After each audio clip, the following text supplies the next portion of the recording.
Hi, it's Jen from IamJenWilson.com. Today is a video tutorial for doing squats, particularly if when you try and do them or when you try and get down to the ground, your knees or your back get really sore, so this is to help you. So I am just going to turn my camera around. And here is the lovely Chris who's going to demonstrate. So the first thing he's going to do is we're going to use the door frame to give us a little bit of support. So Chris is just holding on there and he is going to go into as deep a squat as he can. So you can see his knees are staying behind his toes, his back staying nice and long. Now you might not be able to get anywhere near that range, and that is absolutely fine. Now if your knees start to push forward or you have a really sore back, two things that you can do.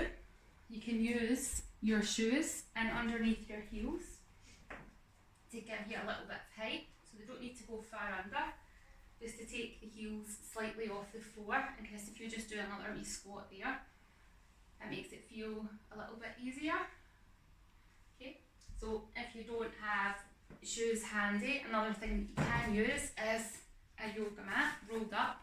So this is really good because as you start to loosen off these muscles, then you can start to make this a little bit thinner. So we're just going to pop that in underneath the heels, just to give that little bit of height, and then Chris can go in as deep as he can. Good, all the way up. So if that range isn't available, start off at the top in a short range here, push through the soles of the feet as you come back up, keep these tummy muscles tight, and try and keep your back nice and straight. Use the door frame only as much as you need to give you balance, and then when that starts to feel more comfortable, you can take your hands away and then go into your squat as deep as you can, and then you don't have to go in near the doorway. See?